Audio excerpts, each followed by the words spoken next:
ประตูนี่พี่น้องแต่ว่าบ่มีกระแจใส่พี่น้องเว้ย แล้วลักษณะไผขึ้นมากอะ เขาเลย เขาเลยเนาะ ต้องเป็นผู้บ่าวที่เฮาถูกใจเฮามักบ่จังลุกหรือว่าบ่ถูกใจก็ลุกเบิดผู้เฒ่าก็ลุก ลูกเบิร์ด ลุกเบิดเนาะ คันว่าล่มทมิตผู้บ่าวขึ้นมาฮอดปั๊บคันเจอผู้บ่ถูกใจนี่ล่มดนบ่ บางทีฮอดโมงก็บอกให้เขามื้อ อ๋อ บ่ถึกใจบ่ถึกใจฮอดโมงก็ต้องให้เขามื้อ อืม บ่อยากนอนเด้ยันตื่นเช้าแล้วยันไปเฮ็ดเวียกเด้ แต่ว่า คันว่าบ่ท่าเช็ดท่าล่มบ่ฮู้จักหรือว่าฮู้จักก็สามารถขึ้นมาดินได้อยู่ในห้องนอนแต่ก็ต้องระมัดระวังเรื่องขีดเรื่องข้องเนาะถ้าว่าพิษถีดมากก็ยากเสียควายเสียงัวเจ็บเป็นเอ็นอุ่นหลายสิ่งหลายอย่างพี่น้องเอ้ย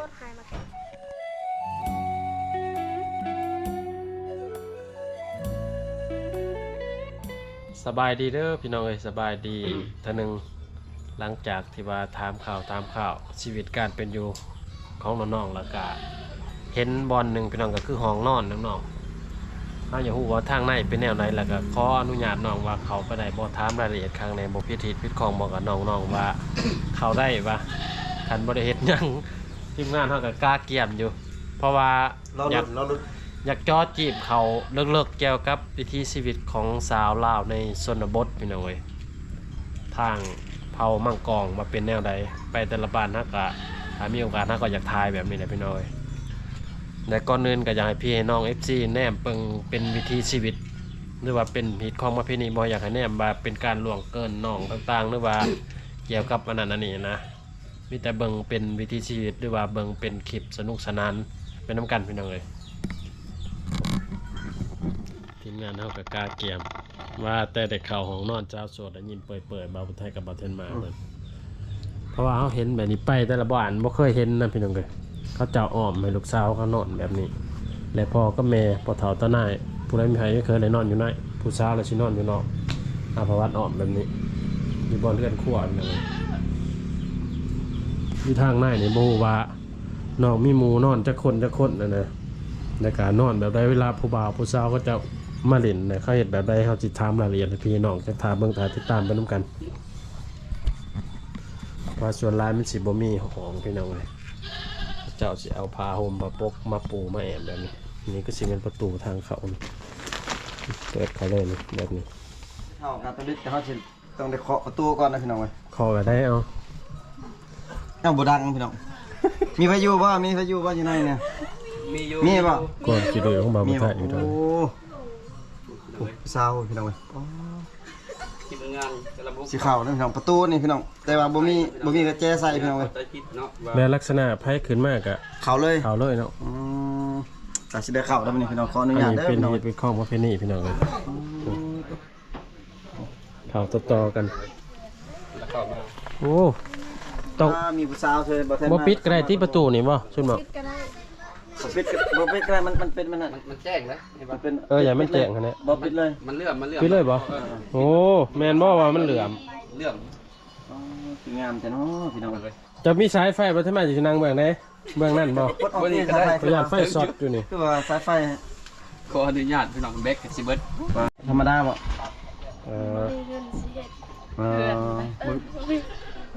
บ่มีเงินสิแอมฟ้านี่เนาะ สิเฮ็ดห้อง สิเฮ็ดห้องนี่บ่มีเงินแล้วก็แอมแพ้บัตรเนาะ ให้ฉันนอนทางหลังนี่บ่น้องเนยให้ฉันนอนทางหลังนี่ แม่ก็พอ นี่เวลาผู้บ่าวมาล้มหยังกับผู้เบิดเลยเนาะพ่อแม่ แต่คอยเว้าอันเนาะอย่าเว้าที่จะได้พ่อแม่สิได้ยิน เว้าต้องไหนเอาแบบ บ่ ใกล้ๆกันแน่นี่บ่หรือว่าแบบนั่งแบบชุดน้องบ่ผู้บ่าวผู้สาวหรือว่านั่งแบบชุดมานั่งคนละฝั่ง นั่งใกล้กัน นั่งไกลกัน ประมาณจังเม็ด1 บน 2 เมตรโอ้เพิ่นว่าบ่นั่ง แม่นเต็มเบิดเลยแท้นี่เนาะผู้บ่าวผู้สาวขึ้นมาหลาย บางทีเต้นบางทีเบิร์ด ๆน้องนอนกับสาวกีกโอ้ผู้นั้นได้พี่น้องที่ว่าเขาเจอบ่อดำน้ำนะ เราไปใช้สับกี่เดือน ดำนา ยังบ่แล้วบ่ ยัง ผู้น้องคือบ่ไปช่วยซะ ไปซอยแล้ววันนี้ ว่า โอ้ นี่เนาะ ไปซอยเล่าเมื่อวานนี่ บ้านนอกนั่นนี่จ้ะบ้านนอกสักเกตน้องนั่นใช่น้องเพื่อนน้องเอง เฮือนเสาบง อ๋อ สาวบงโอ้ จะคนนอนอยู่ฮะ3 คน สาวโสดนี่นอนแยกกันเนาะ มึงบ่เทือนมึง ซุมน้องคือบ่มานอนนํกันนี่4คนก็เบิดเลยนี่ เพื่อนมันไกล มันไกลกันโอ้แม่นไหนเนาะน้องเกดเพื่อนน้องนายอยู่นี่เพื่อนน้องเกดอยู่สวนบ้านเมืองนั่นพ่อพี่น้อยคนละทางกกกับทางปลายนะอันนี้แบบมาดินมาเที่ยวน้ำกันนี่ก็มาแบบบางเวลาพี่น้อยบาดอาบน้ำได้ตอนน้ำหวยบ่ทับขึ้นซุมน้องไปอาบอยู่พุ่นบ่ แม่น ไปอาบน้ำกันอีก ได้โทรกันนัดกันไปอาบข้างในเนาะ ต้องได้เซตกัน อื อื ม ม เซตแล้วโทรแล้วแห่งกันไปกันได้ไปนำกันอีก พัดผ้าห่มผ้าหยังนี่มีเธอเท่านี้บ่เนาะจักพื้นผ้าห่ม พื้นเดียว พื้นเดียวน อนนำกัน2คน โฮมนำกัน อืม เออ บัดเวลาหนาวๆนี่ดึงซ้ายดึงขวาเนาะหาเนาะ ดึงแล้วแหละแฟ แม่ น น สิ บ่ บ่ดึง อืม อ๋อบัดมอนเด้อคือบ่มี ใส่หมอนคือว่ามุ้ยจัง ม นั้ อน น คือบ่เห็นเนาะอยู่ทางล่างมอนหาจักอันมอนหะ สอง สองคนกับสองหมอน แม่น อืม แต่เวลานอนนำกันนั้นกับหมู่น่ะบ่ได้ปล่อยออกซิเจนกันติ บ่ อย่าว่าผู้หนึงตดใส่ผู้หนึง ไปเศร้ากี่ปักเลยตัวใส่ข่อย โอ้ เจ้าก็อย่าเว้าแม่อายหมู่เฮาเลย เนี่ยว่าเป็นเรื่องธรรมศาสตร์เนี่ย เนาะ ไพ่นอนอยู่ตัวนี้ ครับกันยอกกันพี่น้องเอ้ย น้องนายนอนอยู่นี่น้องเกียกเลยนอนอยู่นี่ แม่น โอ้เป็นเลย เครื่องนี่น้องบัดเครื่องนุ่งเครื่องหยังนี่น้องใช้เครื่องน้องไว้ใช่ เครื่องมือ มันยู่นอกอันนี้ ตากอยู่นอกพุ่น เครื่องน้องชั้นนั้นบ่น้องบ่ได้ลายบ่ เบิดเท่านั้น อัน โอ้ นั้น กับที่ โอ้ นี่ ยกระ ยัง ตา บ่ เล ได้ ย ซัก ประมาณจักโตเครื่องน้องเด้น้องใส่ฮอดบ่20 30ประมาณนั้นเนาะ เสือส่วนร้ายเป็นเสือกับสิน เพราะว่าบ่เห็นน้องเครื่องน้องห้อยอยู่นี่บ่เห็นพี่น้องเอ้ยเพราะว่าปกตินี่แม่นเข้าห้องสาวโสดนี่แม่นเห็น เครื่องลายเนาะ เครื่องเพิ่นห้อยอยู่นี่พี่น้องเอ้ยก็บ่มีตู้อีกเนาะส่วนหลายมันเกาะใส่ห้าวเครื่องพี่น้องเอ้ยไม่ คือเอาไปตากอยู่นอกอย่าให้ผู้บ่าวฮู้บอกว่าเพื่อนหลังนี่มีผู้สาวโสดตากเครื่อง บ่เสื้อผ้ามันเปียก เอ โอ้ อ ซักแล้ว ซักแล้วก็ตากเนาะ แม่น คือพวกน้องซักเสื้อซักส่งนี่เอามือซักหรือเอาจักร บิรถ ใส่มือโดยมือซักเนาะ บ่มีตู้เครื่อง บ่มี บ่มีตู้ซักพี่น้องเอ้ยแต่น้องอยากได้อยู่บ่ตู้สมมุติว่ามีผู้ FC มีผู้ใดซื้อให้แล้วสิเอาอยู่บ่ เอา อืมที่ว่ามีหยังกับธรรมชาติพี่น้องเอ้ย แม่น ซักเครื่องกับแบบตะกี้แต่ก่อน ยากอันนี้พี่น้องเอ้ย แม่นเขตชนบทเพิ่นบ่มีตู้ตรงนี้จังเนาะ ทางหลังนี่เป็นห้องของพ่อแม่อีก แม่น โอ้ใกล้ๆกันอยู่เด้อพี่น้องเอ้ย บาดเวลาผู้บ่าวมาล่มนี่คือสิเว้าค่อยๆนึงเนาะย่านพ่อแม่ได้ยินเนาะ บ่ใส่เสียงแห้งพี่น้อง โอ้พี่น้องเอ้ยนี่ประตูของพ่อแม่อันนี้ของลูกสาว เว้า ก็ กัน นอน กั อน ยู่นี่เลย มาตามจักคน5คนเขาเข้ามานี่นั่งแบบช่วยนั่งนี่บ่ ก็เขามาในห้องซุปน้องเลยย่านว่านั่งสลับกันบ่แม่นบ่ซะ บ่ เขาบ่ได้เอิ้นบ่เวลามาตะวิดขึ้นเฮือนเขาเจ้าจะขึ้น เอิ้ เฮือน นเอิ้นอยู่กันเนาะเอิ้นบ่ลงกับเขาเจ้าบุกเข้ามันบ่โอ้ คัน มี บ่ บ่บางเทื่อไปว่าเขาเข้ามาเลยมีบ่อืม เขานี่ได้จังหูเนาะหรือน้องซุปน้องแซดกันบ่หรือว่าเขาตั้งขึ้นมาเลยเขาถามคนแถวบ้าน เออ แล้วมาเบิ่ง บางคนก็ถามบางคนก็เซ็ต อืมมีบ่ที่ว่าเขาสังเกตเครื่องนุ่ง บาง ว่า คนก็มีบางคนก็ เห็นเครื่องนุ่งโอ้เฮ้ยผู้สาวแล้วนี่เนาะเพราะว่าส่วนใหญ่ผู้สาวเขาจะเอาตากเครื่องนุ่งแถวหน้าเฮือนพี่น้องเอ้ยสังเกตง่ายๆก็คือบ่อนใดมีเครื่องนุ่งผู้ชายผู้สาวเครื่องนุ่งหน้าเฮือนแม่นหลังไหนมีผู้สาว สามารถขึ้นมาดินมาเที่ยวได้ ผู้บ่าวนี่ถือว่าต้องได้สอบเพื่อนสาวโสดหรือว่าห้องสาวโสดนะเนาะครับแต่ละมื้อนี่ต้องมีทุกมื้อบ่ผู้บ่าวมาเขามาทุกมื้อบ่ บ่แต่ยามพ่นนี่บ่มีดอกอุบาวเขาบ่ได้มาดอก อ่ะคือบ่มา ยามพ่นเด้ยันเปียกเสื้อ คนตรงยันเปียกเนาะ เดินๆเทื่อนึง เดินๆเถิด คิดว่าส่งเสื้อเขาเจ้าเปียกแล้วพวกน้องเอาเสื้อให้ บ่ ยันว่า บ่ได้ มันมีเครื่องกันเนาะ กับน้ำมันมันแพงเลยนี่เนาะ แม่น้ำมันมันแพง พี่น้อง ช่วงนั้นแม่นน้ำมันถือเขาเจ้าเที่ยวมาตลอดถึงมาฮู้จักบ่ฮู้จักกันก็มาสามารถมาดินได้ เพราะว่าเพิ่นบ่ได้ขี้คุยผู้สาวทางชนบทเฮาพี่น้องเอ้ย เนาะ แม่เข้ามาสมมุติว่าคันมีขนมก็เขาซื้อมาสู่กินบ่หรือว่ามาตั้งนั่งร่มกันนี่ บ่หอนเฮือนผู้สาวแหละบางคนก็ซื้อเลยบางคนก็ผู้สาวบอกว่าซื้อขนมในเด้อ ก็จังซื้อ แม่น อืม ก็คือน้องว่าแล้วน้องว่าอยากได้เงินแบบว่าซื้อขนมเนาะมาขายอยู่นี่อยู่ห้องนอนแม่นบ่ แห้งได้คล้ายเนาะเวลาเขาเจ้าก็เขาก็จะเป็นชื่อได้บ่แต่กับผู้บ่าวขึ้นมา แม่ เพราะว่าผู้สาวขายเครื่องนี่ก็ต้องสนับสนุน สมมุติว่ามีทุนซื้อนี่น้องสิไว้ซักขนม มันสิไว้ สาวในมีตลาด เออ แต่บ่มี อ๋อ มันมีห้านเลยเนาะ แม่ สิไว้อยู่ห้าน มองห้านมองตัวมื้อนั้นเนาะ แต่ว่ามานอนนี่นอนอยู่นี่คันคายเครื่องนี่ลงนอนพุ่นเล่นเนาะ แม่น ลงนอนอยู่ห้านเลยสบายเนาะ ผู้บ่าวก็ต้องมาเรียนอยู่พุ่นอืม สบายไปเดือนหนึ่งนะพี่น้องเว้ยถ้าว่ามีงบนี่ประมาณ 2-3 ล้านคือว่าแหละ ก็สิได้หลายอยู่เครื่องเนาะ แม่น เพราะว่าขนมส่วนหลายพี่น้องกับน้ำพวกสต๊อกสปริงน้ำอัดลม คือเป็นเหล้าเป็นเบียร์ก็น้องคือค้ายอยู่บ่ตะกี้นะน้องค้ายอยู่บ่ บ่ บ่ได้ค้าย มีกายมีไข่จ้าง ค้ายไปจามเป็นขนมเนาะ ผู้ได้เปิดขายอาหารเดี๋ยวๆกินขายเครื่อง ป้า ป้าเอาก็คือว่าแหละ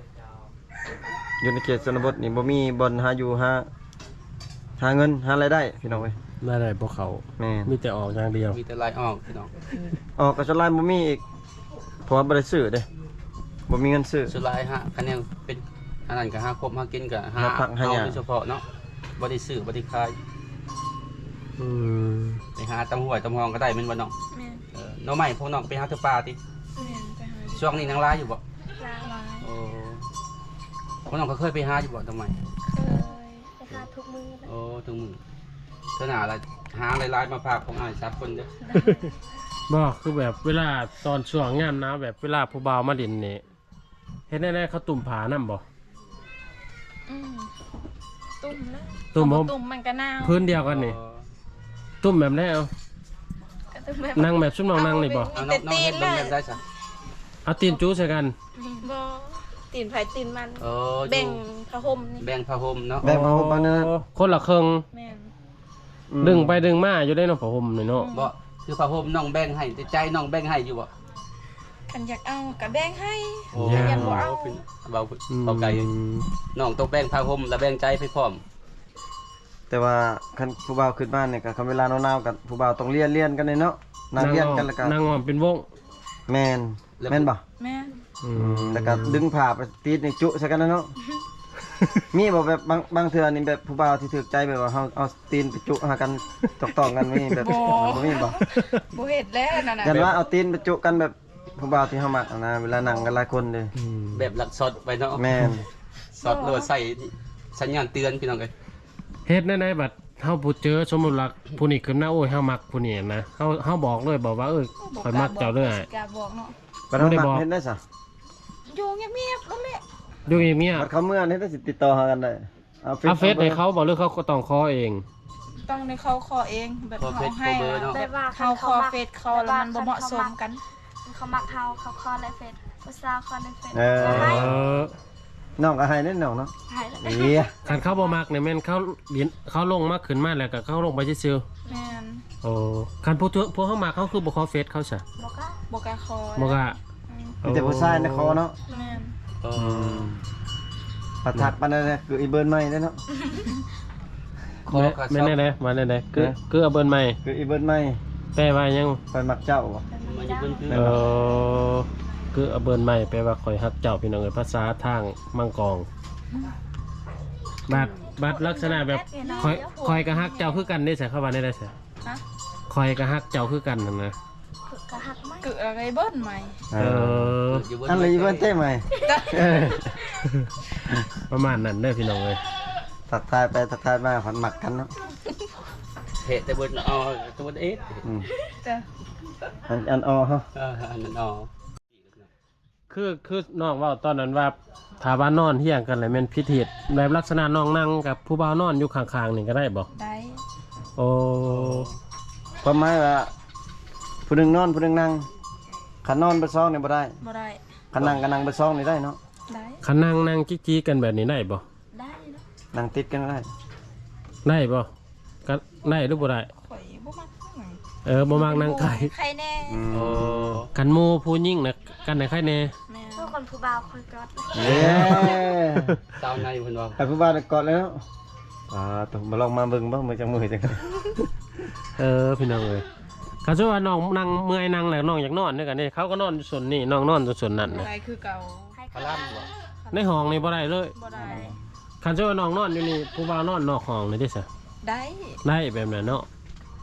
แสดงว่าสมมุติว่าน้องนอนอยู่แปะแจในผู้ว่านอนเบื้องนั้นเด้ได้บ่หรือบ่ได้มันไกลกันโพดอีก บ่ฮู้วันนั้น พี่น้องเอ้ยไปแบบมาเที่ยวชมชนบทก็ให้ระมัดระวังศึกษาเหตุของประเพณีไปนํกันพี่น้องเอ้ย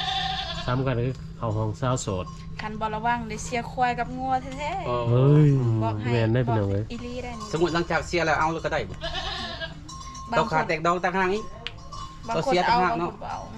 คันเอานี่บ่ได้เสียมันบ่หรือว่าไดเอาก็ได้เสียคือเก่าบ่ อืม แสดงว่า เอาอย่างว่าเสียแบดแล้ว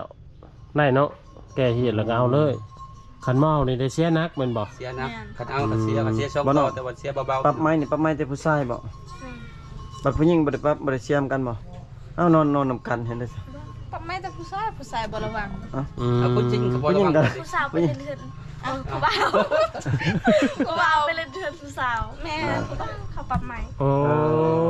ขันผู้สาวไปหาผู้บ่าวแล้วป้าไม่ผู้สาวเด้อแบบนั้นเนาะ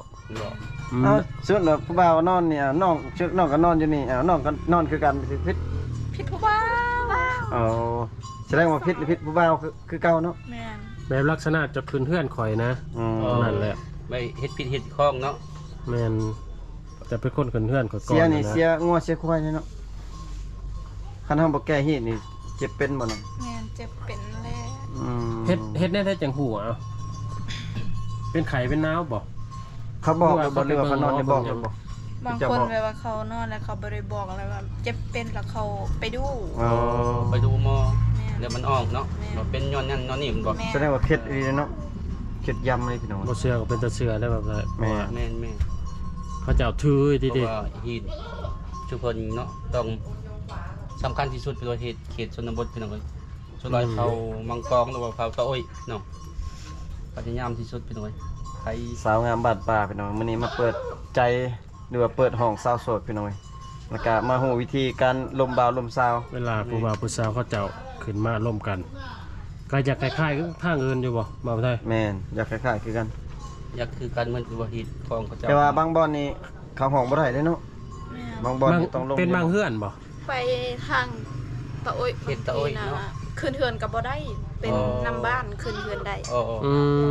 มคัน อยา ขึ้ ก น อยากลมสาวก็ต้องได้เอาไม้แย่ขึ้น แง่ใส่ บนเสา บนผู้สาวอยู่ฮะ แม่ อ๋อ น บ่ให้ว่าให้ว่าอยู่บ่มีแต่แย่ว่าบางทีเอิ้นคันผู้สาวบ่ลงก็แล้วขึ้นเฮือนบ่ได้ อืม คิดว่าแง่ถึกคนผู้สาวบ่แม่น คือแบบนี้สิแย่ทางไหนฉันเอาสมมุติว่าน อนแบบนี้ก็แย่บางถึกลังถึกตีน โอ้ ที่เคาะเอาพืชก็มีเนาะ เกาะ ตะ เกิ โก น น แล้วเนาะ เคาะ อื ก็ได้ มเป็นเอาเว้ย บางทีเขาก็เอิญ เออ อืม เอิ้นแต่ว่าผู้สาวบ่ลุกก็ แล้วไปบ่กล้าขึ้น ต้องเป็นผู้บ่าวที่เฮาถูกใจเฮามักบ่จังลุกหรือว่าบ่ถูกใจก็ลุกเบิดผู้เฒ่าก็ลุก ลูกเบิด ลุกเบิดเนาะ เสียดายน้ำเงินแต่ว่าเสียดายน้ำมัน อ๋อ เสียค่าน้ำมันเด้เฮาก็ เห็นมุกเห็นใจเนาะ แม่น อีตน อีโตน จน เด้ ข้าวนั่นได้ อ๋อ คันล่มผู้เอาคันว่าล่มทมิตรผู้บ่าวขึ้นมาฮอดปั๊บคันเจอผู้บ่ถูกใจนี่ล่มดนบ่ บางทีฮอดโมงก็บอกให้เขามื้อ อ๋อ อ๋อ บ่ถึกใจบ่ถึกใจฮอดโมงก็ต้องให้เขามื้อ อืม พออยากนอนเด้ยันตื่นเช้าแล้วยันไปเฮ็ดเวียกเด้ แต่ว่าเรื่องการล้มนี่ผู้ถูกใจกับผู้ บ่ถูก บ่ ใจ ถูกใจนี่ผู้ได้ลมหลายอยู่ดน บ่ฮู้เฮาบ่เคย เอาน้องในเอาผู้เฮาบ่มักแน่กับผู้เฮามักนี่ผู้ใดตัวใดเฮาลมดนผู้บ่าวนี่ผู้เฮามักนี่ดนบ่เฮาลม โดนเลย แน่ เคยบ่ฮอดแจ้งนะ เคยบ่แจ้ง เคยแจ้งประมาณ2 โมง 1 โมง หนึ่งโมงสองโมง มันก็ใกล้สิแจ้งแล้ว เป็นมือใหม่แล้ว ก่อนแจ้ง 1 โมง 2 โมง พอดีกินฮอดกัน อัน เนาะ นั้นผู้ถูกใจเด้อนั่นเด้อ แม่น คันผู้บ่ถูกใจเอา จังมองให้มือ เขาอยากเมื่อกันได้เขาก็ให้เขา อ๋อแต่ว่าเฮาบ่บอกเขาเนาะ ส่วนหาเขาบอกเด้อฮอดโมงเขาสินอน อืม ตามใจเขาสิมือ บ่ได้เฮาบ่ได้ตามใจเด้อ เขาตามใจ เป็นคนละคนเด้อนั่นเด้อ มื้อหน้าสิมาลงมาเล่นเบิ่งมื้อหน้าสิมาสดแจ้งเพิ่นกันบ่ คือซุมน้องนอนกับหมู่จังซี่แบบลักษณะผู้บ่าวหมู่ขึ้นมาเด่นนํนี่เฮานอนบ่ เขานอนแล้ว นอนอยู่ไสอยู่นอกหรืออยู่ใน หมู่มีผู้บ่าวก็นอนอยู่นอกเลย คอยแบบสาวกีผู้บ่าวเราไปเล่นเนาะคอยก็ออกนอกเล่นโทรศัพท์ เออ โอ้อยู่เฮือนเฮานี่เด้ แต่ว่า น้ น้ อ อง ง ๆ ๆออก ซ้อมเนาะ ถ้าเขาอยู่2 คน เขา เขาบ่เฮ็ดตัวที่บ่เนาะ บ่ เขาบ่กล้าเนาะเขาหูอย่าถูกข้องเนาะ โอ้แล้วเด้เฮ็ดคลองเด้ไผสิไปเฮ็ด ก็เฮ็ดกับเจ้าเกียบสิเอางัวเอาควายกับเจ้าเนาะ แม่นและ แม่นพี่น้องเพราะว่าทางผู้บ่าวผู้สาวเขาเจ้าฮู้เองอะนะ เขา ข ฮู้ นาด กัน นี้ เนาะ ขนาดนี้บ่เรือเลยไอ้ บ่ได้นะไอ้คันอยู่2คนบัดนี้คันหมู่นี้บัดนี้บ่ไหวแล้ว ส่วนหลายบ่เขาล่มมีซั่งกันในผู้บ่าวผู้สาวเขาล่มกันในห้อง ก็ล่มแบบจุอ้ายล่มนี่แหละปกติ ถามมันนั่นนี่ แม่ ว่า ทำไปทำมา เวียกยังจะเฮ็ดมื้อนี้เวียกมื้ออื่นแล้วเวียกยังจะเฮ็ดก็บ่มักค่อยแบบดังนั้นอันนี้ ยันว่าขึ้นนั่งปั๊บจะมักข่อยบ่บ่ได้ว่าเนาะเขาถามนั่นทำนี่ก่อนกินข้าวกินน้ำก็บ่หยังเนาะส่วนหลายหลักๆนี่ก็คือสิว่ามีแฟนได้บ่เนาะคันสมมุติว่าคือสมมุติว่าเขาขึ้นมาเขาถามสมมุติว่ามีแฟนได้บ่สมมุติว่ามีนี่เขาลงบ่ แต่สมมุติ คันสมมุติว่านะ น้องเขาบอกบ่สมมุติว่า บอกรู้แหละคันมี คันมีแฟนอย่าบอก มี เลย แฟนแล้วมีผู้บ่าวยังมาล้มมันน้องก็บอกจริงความจริง ว่ามีแฟนแล้ว เออ บอกรู้ได้ เขาลงบ่บัดนี่หรือว่าเขายังนั่งต่อบ างคนก็ลงบางคนก็นั่งต่ออยู่ต่อ อันนั้นแหละก็เมื่อไปหาผู้สาวใหม่อีก บอก มาเท่านึงไงคุ้มค่าเลยนะพี่น้องเพราะว่าส่วนหลายเขาเจ้าผู้สาวบัดนี้มันต้องหลายคนหลายเฮือน แม่น เข้ามานี่ต้องมีหมู่ผู้ชายอยู่บ้านบ่หรือว่าเขาตั้งมาแต่บ้านอื่นเนี่ยขึ้นมาเลย มาแต่บ้านอื่นเลย อย่างนั้นเขาเป็นเซียวมีเซียวอยู่บ้านนี้พาไปดินเช้าในเริ่มมีบอกเดี๋ยวนะเอา บางคนก็มีบางคนบ่มี ถือว่าเพิ่นว่าบ่ถาแชทถาล่มบ่ฮู้จักหรือว่าฮู้จักก็สามารถขึ้นมาดินได้อยู่ในห้องนอนแต่ก็ต้องระมัดระวังเรื่องขีดเรื่องข้องเนาะบ่ให้แบบเพ้อจอกเพ้อใจหรือว่าต้องใจแข็งๆพี่น้องเอ้ยเฮาจังสินั่งล่มกันในรนถ้าว่าพิธีมากก็ยากเสียควายเสียงัวเจ็บเป็นเอ็นอุ่นหลายสิ่งหลายอย่างพี่น้องเอ้ยถือว่าคลิปนี้ก็มีแต่เว้าเรื่องเกี่ยวกับวิธีบ่าวสาวเขาเจ้ามาล่มกันเด้อพี่น้องเอ้ยบ่ได้มีหยังหลายคือเฮาเว้าต้นคลิปไปได้พี่น้องเบิ่งเป็นวิถีชีวิตหรือว่าเหตุของประเพณีของทางบ่าวสาวในชนบทบ่ให้เบิ่งแบบเป็นอันอื่นหรือว่าเป็นการล่วงเกินหยังพอเฮาก็ต้องได้ขออนุญาตน้องเลยเนาะน้องอนุญาตให้มาแล้วเฮาจังเข้าเฮาจังกล้าเข้าเฮาก็ย่านพิธีพิธีคือกันพี่น้องเอ้ยคลิปนี้ปิดไว้ซ้ำนี้ก็ขอมุกขอบใจพ่อแม่พี่น้องที่ติดตามมาเบิ่งรับชมให้กำลังใจพ่อกันไหมเถอะหนาพี่น้องเอ้ย บ๊ายบายคลิปหน้าได้พบกันใหม่เด้อ